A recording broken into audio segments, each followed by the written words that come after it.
So in the broad context then of looking at political participation and the inputs that we have in the political system, we started out talking about public opinion, which is the way that people's opinions get expressed in the political arena. People have these attitudes, they develop these feelings, they develop these beliefs, and then when politicians or the people in the media want to know what people think, they take a public opinion poll.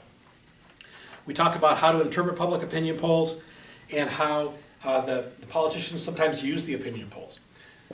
Then we talked about political participation. How is it that people get involved in politics? We talked about voting, we talked about writing your members of Congress, emailing them, calling them, and so forth. You can contribute money, you can get involved in campaigns and so forth. The third thing we talked about was political parties. Political parties as organizations. The purpose of political parties existing is what? To get elected. To get elected, right? The purpose of the political party organization, the reason the Republican Party exists is to win elections, to get Republicans elected. The reason the Democratic Party exists is to get Democrats elected. That's the purpose for their existence. And so we can understand a lot about what they do simply by understanding what their goals were, and their goals are primarily to win elections. So that transitions us then into this question about how are campaigns set up. Now the other day we talked about the two-party system and the two basic rules that we have for deciding winners in the political process. What are the two basic rules that we have in terms of deciding winners? Single-member districts and plurality rule. Right, single-member districts and the plurality rule. Single-member district means you divide up the whole country into specific, distinct geographic areas. Each one of those geographic areas elects a single member to represent it in the legislature. Then we use the plurality rule for deciding who wins. The plurality rule is what?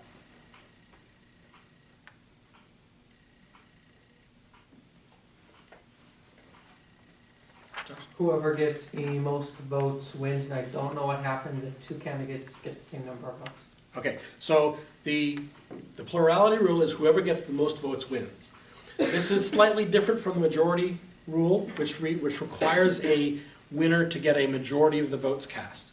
That's different from the plurality rule, which means you just have to get more votes than anybody else.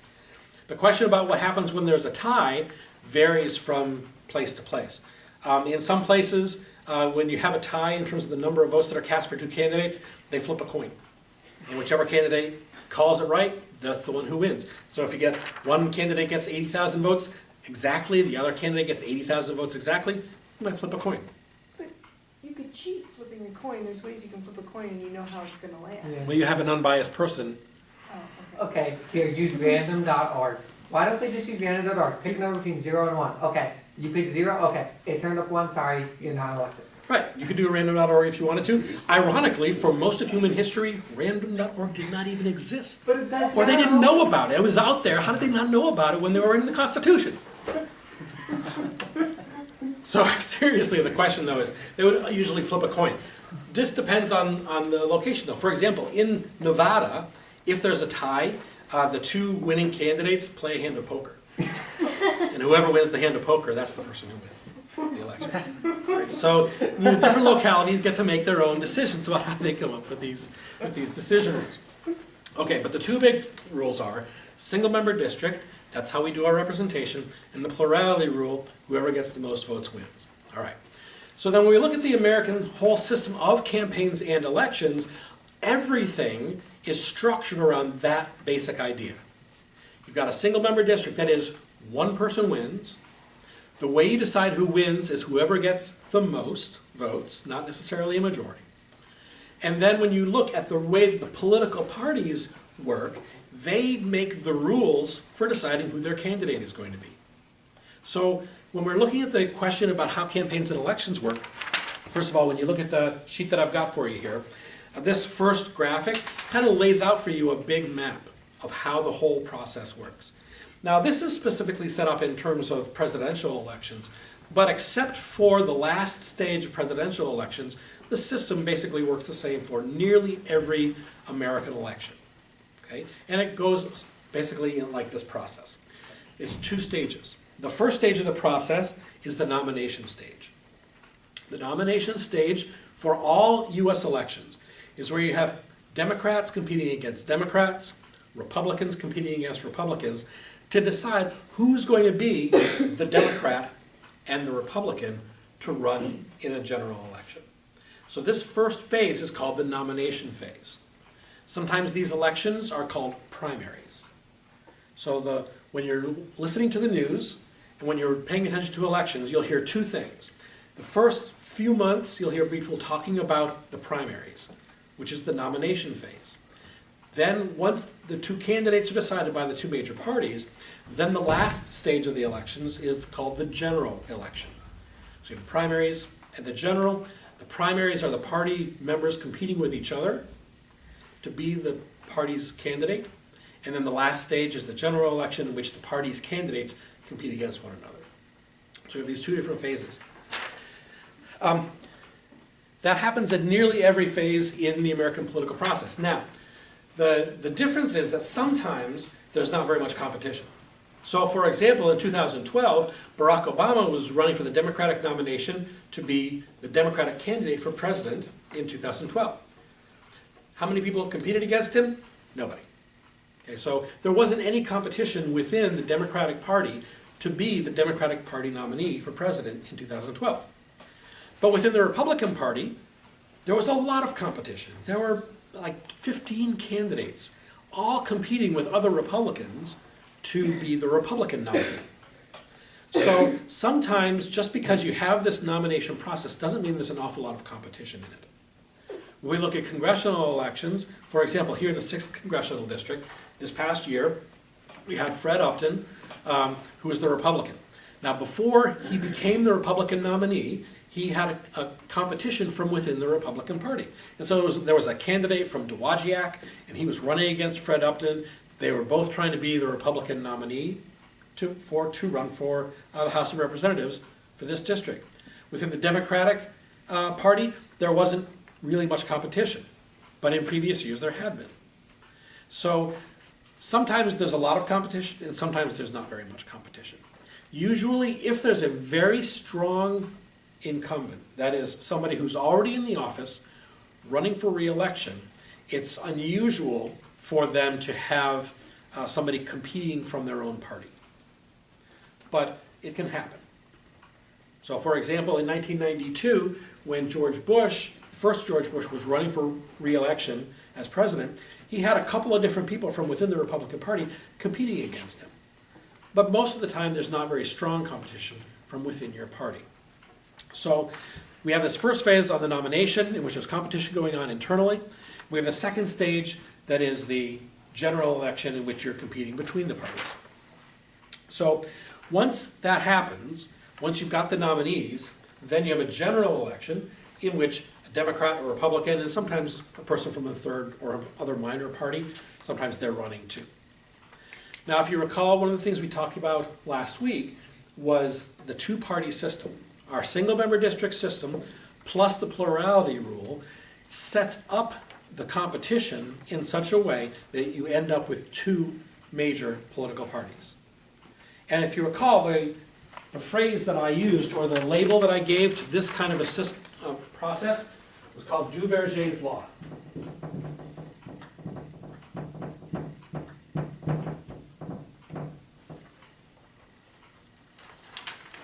And Duverger's law is that when you have a political system that uses single-member district and plurality rule, that will produce a system that has two major political parties.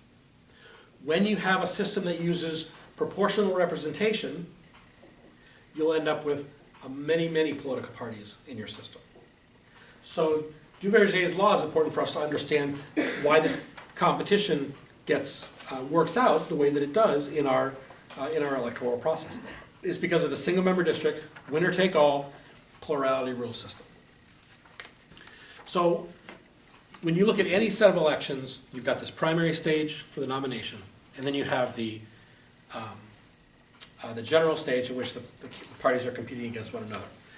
Now, in the presidential election, the way that works out is that we have a process called the Electoral College. Now, the Electoral College is a little bit more complicated.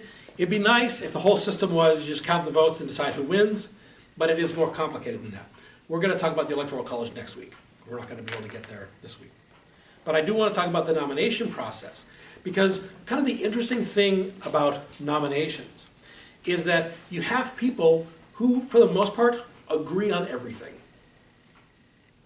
When you've got Democrats competing against Democrats to be the Democrat, the problem that those candidates face is that they agree on almost everything in terms of politics. They almost all agree on things like abortion, gay rights, social welfare, foreign policy, how to fund the roads, the minimum wage, nearly everything, every issue in politics that you can think of. Democrats agree 95% of the time. And the same thing happens with the Republicans. Nearly every issue that you can think of, Republicans as a group agree 95% of the time. Marilyn? So if they agree, then why would they run against each other? Ah, great question. Why would they run against each other if they agree on everything? I have to let the other person be the president. Why? Well, don't just ask that question rhetorically. Think about it. Why would one Republican choose to run against another Republican when they agree on everything? Because they want power? They want power. That's right. It's not that the other person is wrong on the issues. It's that I can do a better job. And I want the power. Because if they have the power, guess what? I don't have my power. So the political competition is about who gets the power. Who gets the right, the legitimate constitutional authority to make the rules for everybody else. That's power. Josh? No, it's just, same thing she said. Okay. So, now they won't ever put it this way. So for example, in 2008, when Barack Obama was running for the president, and he had two main competitors. The first main competitor was Hillary Clinton. The second main competitor was John Edwards. They had lots of debates. They had lots of discussions about what they wanted to do and why they wanted to do it. Not once would one of those candidates have said, well, the reason I want this job, the reason I'm running, I want the power. They're not going to say that, right? Because we look at people like that and we say, I don't think we want this person to have power. Right? Somebody who was really crass and upfront about just wanting the power, we don't want them to tell us the truth. The truth is, they want to win because they want the power.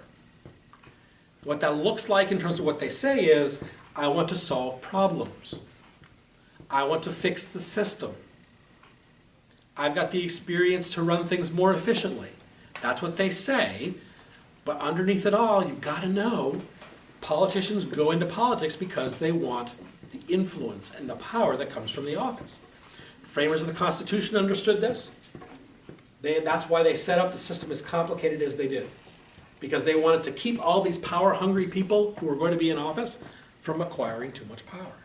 The whole system is set up to keep people and offices from becoming too powerful. So, you've got two Democrats running against each other, 2 or 3 Democrats, 2 or 3 Republicans. They're competing against each other.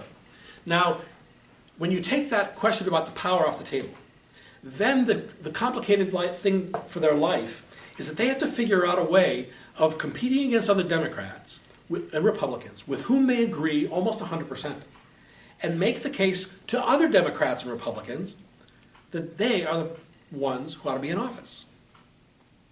All right, so let's say that I'm a Democrat, and we've got a couple of other Democrats here that I'm running against, okay? We all agree on issues. We can tick down all the issues, and you know, we agree on almost everything. You know, we might disagree on a few minor things. Sarah might say, I think the minimum wage ought to be $9 an hour, and I might say, I think the minimum wage ought to be $9.25 an hour. Okay, we might agree on little things like that, disagree on little things like that, but for the most part, we agree that we need to raise the minimum wage. This happens all the time, okay? So then, among us Democrats, we have to decide, we have to convince the rest of these Democrats why each one of us would be the better person. That's the complicated thing. Because I can't say, really, I want the power, would you please go away? Okay, I have to find other ways of communicating why I would be the better person. And so that's where we get into this second set of points here, in terms of how do you compete with people who you by and large agree with. You're trying to convince all the members of your group that you're the one who ought to run. So we can divide this up and nail down just a handful of specific issues. The first one is we have this competition that takes place within the parties. The second thing in terms of this process is for the presidential election, this competition takes place within the states. So we're trying to understand the competition within the Democratic Party and within the Republican Party over the next few years. We have a presidential election coming up in 2016. We've got several Democrats and a bunch of Republicans, all of whom are running. The competition is set up for that by the political parties. The Republicans make the rules for the Republicans, and the Democrats make the rules for the Democrats. And they have different sets of rules. But then the Republicans have to, all of them have to run at the state-by-state level. We don't have all of our elections, our primary elections, all held on the same day. They're held state by state by state. So, if I want to run for president in 2016, I have to be able to run and set up a campaign and win an election in New Hampshire. And then I have to go win an election in Iowa. And then I have to go win an election in South Carolina. And then I have to go win an election in Nevada. And then I have to go win an election in Florida. And then win all of these things take place state by state. Okay? This makes things quite complicated. Right? Because it's not just enough for people to know and love me here in Michigan. Right? That might be nice. Okay, I might be able to win Michigan. You know what? People in Iowa do not know anything about me. People in New Hampshire, they don't know anything about me. So if I'm a presidential candidate, then I have to go visit all these states. So here's a clue. If you watch the news a little bit, pay attention to the electoral politics just a little bit, what people are tracking now is which national political figures are making regular trips to Iowa and New Hampshire. If you can track the travel plans of somebody, let's say like a Governor Scott Walker from Wisconsin, if he starts making a bunch of trips to Iowa and New Hampshire, or Chris Christie from New Jersey, if he starts traveling to Iowa and New Hampshire a lot, or Hillary Clinton starts spending a lot more time in Iowa and New Hampshire, that's a really good clue that they're planning to run for president. Now the reason Iowa and New Hampshire is that those are the first two states. That's the main reason there. Not because they're particularly important, they're important because they're first. Did you have a question? Like first, they're the first ones to hold their primaries? They're the first ones to hold the primaries. Yep. So when we look at this state-by-state competition, we can see that the politics and the process of getting elected or getting the primary, competing in the primaries is complicated by the fact that you have to go all over the place geographically. And by the way, in order to do that, what do you need in order to go run for president in Iowa and New Hampshire and South Carolina and Nevada all at the same time? Money? Money. That's what you need in order to do that. Because most of us cannot independently fund multiple trips out of state. And I might be able to go a lot of times to Iowa. I could drive back and forth from here to Kalamazoo, from Kalamazoo to there multiple times. But in order to run for office in Iowa, what I also have to do is I have to hire people in Iowa and set up offices, which means I have to rent office space in Iowa for 2 years before the primaries. So, the complicating factor in running for a national office like president is that to get the nomination, you have to go through all of this competition at all these different states, all over the place. So people complain about campaigns spending a lot of money, but a lot of the money is spent on travel and setting up offices all over the country. So when you understand that, then things start to make a little bit more sense. Why having money is so important. Now, what we won't really be able to get into is how all that money gets raised, But basically, if you're gonna run for president, you have to get a bunch of people to back you and to give you money in order to do that. Most candidates do not have enough money by themselves in their own wealth to run for president. They have to get other people to contribute to them. On top of that, by getting other people to contribute to them, you get an emotional commitment from that person. Now, the more people that you can get emotionally involved in your campaign, the more likely it is that people are going to be excited about it. So for example, the true genius of Barack Obama's campaign in 2007 and 2008 was the fact that he was able to get hundreds of thousands of more people to contribute to his campaign than had ever happened before in US history. And he was getting not really, really rich people to contribute money.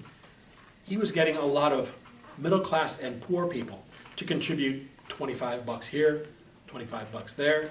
But when you multiply that times 10 or 15 or 100,000 people, that money really starts to add up. So his genius was having a way of raising money that enabled a lot of people to give just a little bit, instead of the general Republican pattern, which is to have a relatively small number of people contribute a lot of money. Josh? Oh, I wasn't reading that. Okay. Other questions? So is this portion of the election where the caucuses and conventions come in? Caucuses, yes. The primary elections, there are two kinds of primary elections, and we'll talk about that I'll be getting there in just a minute. Okay, so the rules are set up by the parties, the competition is within the parties, the competition is held state by state. Now, there are two kinds, that's actually what my next point was going to be. There are two kinds of primary elections. And I don't want to go into all the details of it, but you've got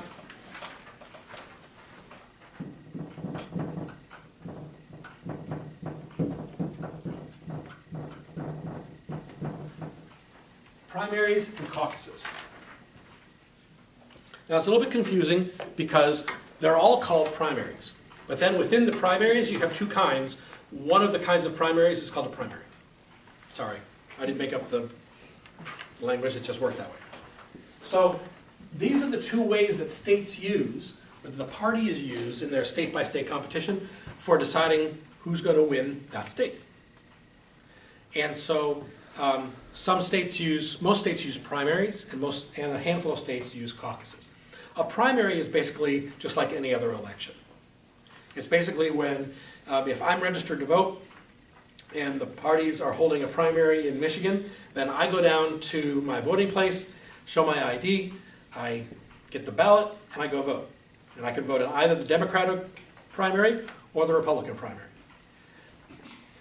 When I'm in a state that uses caucuses, this is more like a series of miniature conventions. So in a caucus state like Iowa, you have people gathering in church basements or in high school gyms or civic auditoriums, all kinds of places, all over the state, all on the same day. And they're engaged in a bunch of debate about who the candidate ought to be.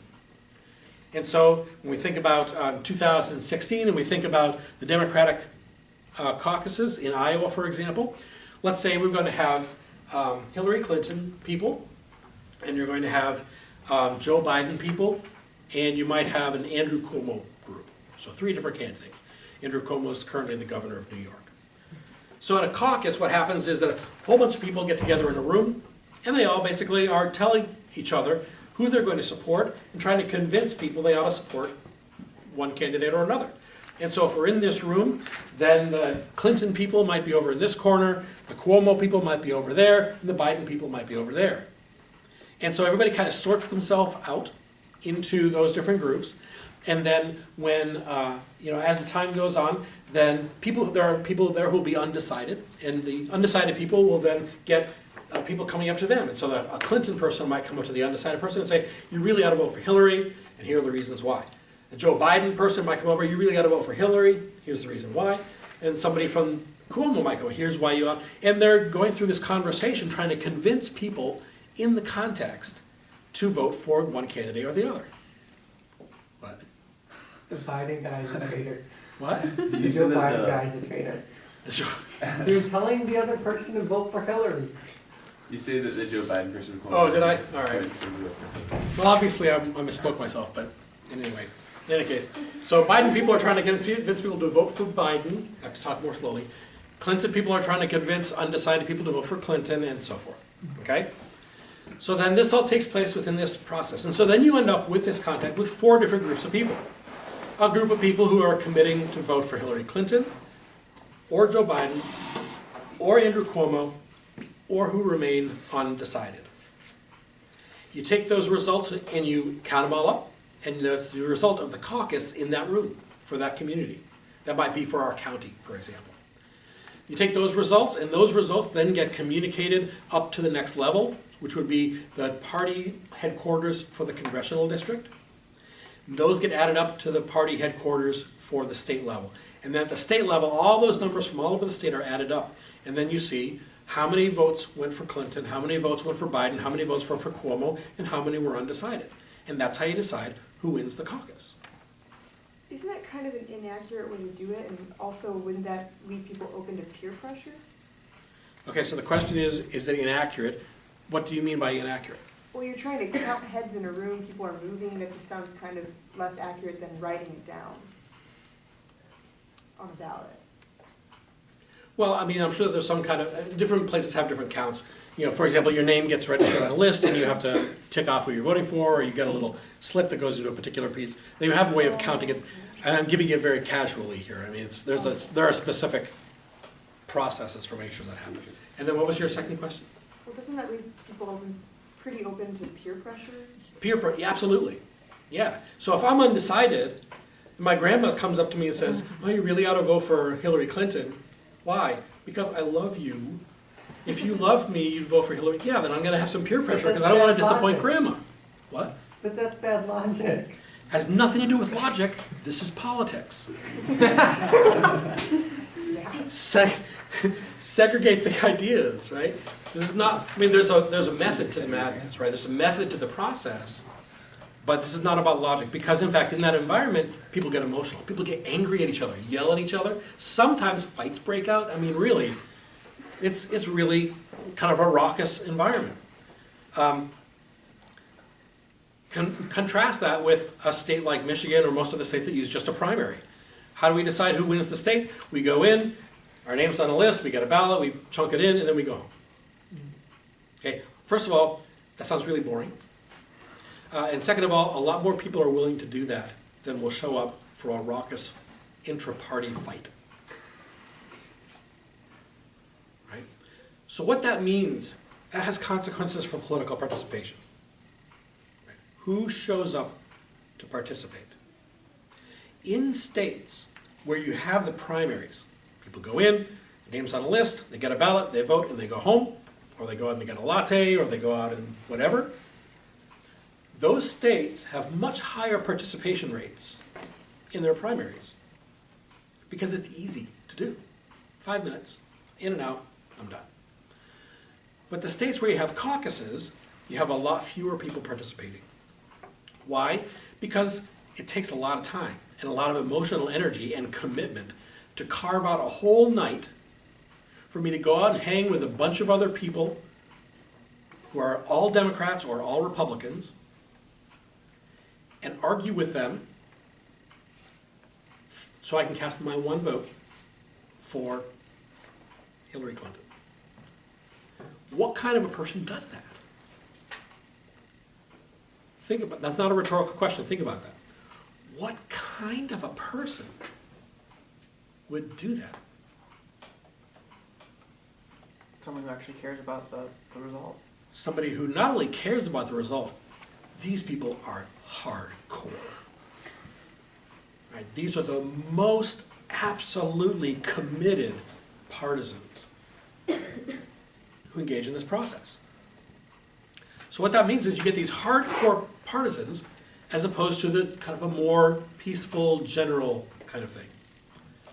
Well, what that means is that the kind of person who's likely to win in a caucus might be different than the kind of person who might win an election where everybody's nice and peaceful and goes and votes and goes home.